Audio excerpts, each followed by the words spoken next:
अस्सलामुअलैकुम everyone, I hope you all are fine and fresh by the grace of almighty Allah. तो आज की इस वीडियो में हम प्राइम फैक्टर्स फाइंड आउट करेंगे 2520 के बाय डिवीजन मेथड।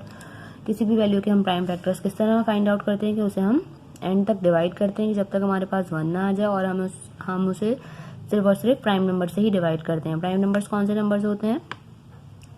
जो सिर्फ दो ही टेबल्स में आते हैं। इजी वर्डिंग में हम कह सकते हैं कि जिसके सिर्फ और सिर्फ दो ही फैक्टर्स होते हैं, यानी कि 1 और दूसरे वो खुद। जैसे कि सबसे अच्छी एग्जांपल 2 है हमारे पास। 2 आपको पता है कि 2 जो है वो सिर्फ और सिर्फ 1 के टेबल में आता है। 1 टाइम 2 इज 2 और 2 जो है अपने टेबल में आता है, इसलिए 2 जो है वो सबसे स्मॉलेस्ट प्राइम नंबर है। तो इस वैल्यू को हमने सिर्फ और सिर्फ प्राइम नंबर से ही डिवाइड करना है, जब तक कि हमारे पास 1 ना आ जाए। तो चलिए हम इसे डिवाइड करना स्टार्ट करते हैं। 2520, लास्ट में 0 है, इसका मतलब है कि वैल्यू सबसे स्मॉलेस्ट प्राइम नंबर 2 से इजीली डिवाइड हो सकती है।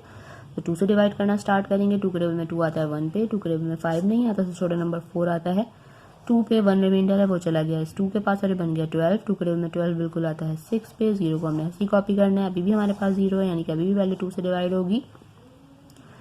2 के टेबल में 12 बिल्कुल आता है 6 पे, 2 के टेबल में 6 भी बिल्कुल आता है 3 पे, और 0 को हमने ऐसी कॉपी करना है, अभी भी हमारे पास 0 है, यानी कि अभी भी हमने इसे 2 से ही डिवाइड करना है। 2 के टेबल में 6 आता है 3 पे, 2 के टेबल में लेकिन 3 नहीं आता, उससे छोटा नंबर 2 आता है 1 पे, 1 रिमाइंडर है वो 5 पे।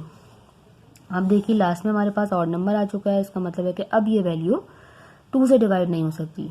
2 के बाद जो नेक्स्ट प्राइम नंबर है वो है 3, और 3 से हम इसकी डिविजिबिलिटी किस तरह चेक करेंगे कि इन तीनों को प्लस करेंगे। 3 + 1 4, 4 + 5 9, 9 3 का मल्टीपल है, इसका मतलब है कि वैल्यू 3 से डिवाइड होगी। अब 3 के टेबल में 3 आता है 1 पे, 3 के टेबल में 1 नहीं आता, इसलिए हम यहाँ 2 डिजिट्स लेने पड़ेंगे और आंसर भी हम 2 डिजिट्स में ही लिखेंगे। 3 के टेबल में 15 आता है 5 पे, लेकिन हम यहाँ लिखेंगे 0 5, क्योंकि हमने यहाँ ली है 2 डिजिट्स।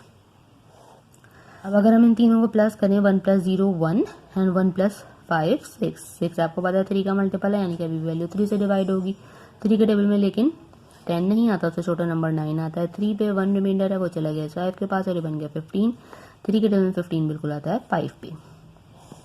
यहाँ आ चुका है हमारे पास 35। अगर हम इन दोनों को प्लस करें तो वो बनेगा 8, जो कि बिल्कुल भी 3 का मल्टीपल नहीं है, यानी कि अभी वैल्यू 3 से डिवाइड नहीं हो सकती। अब हमने इसे 5 से डिवाइड करना है। 5 के टेबल में 35 आता है 7 पे, 7 खुद प्राइम नंबर है, 7 को हमने यहाँ 7 से ही डिवाइड करना है। 7 के टेबल में 7 आता है 1 पे।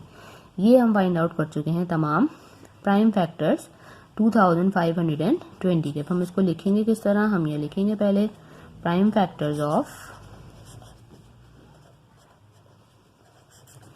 2520, ठीक है, equal to 2 × 2 × 2 × 2 multiply by 3 multiply by 3 multiply by 5 and multiply by 7। और अगर आप चेक करना चाहते हैं कि आपने प्राइम फैक्टर सही फाइंड आउट किए हैं या नहीं, तो आप किस तरह चेक कर सकते हैं? इन सबको जब हम मल्टीप्लाई करेंगे तो यही हमारा ओरिजिनल नंबर, यानी कि 2520 ही बनना चाहिए। अगर इन सबको मल्टीप्लाई करने के बाद यही वैल्यू बन रही है, इसका मतलब है कि हमने प्राइम फैक्टर्स बिल्कुल सही फाइंड आउट किए हैं।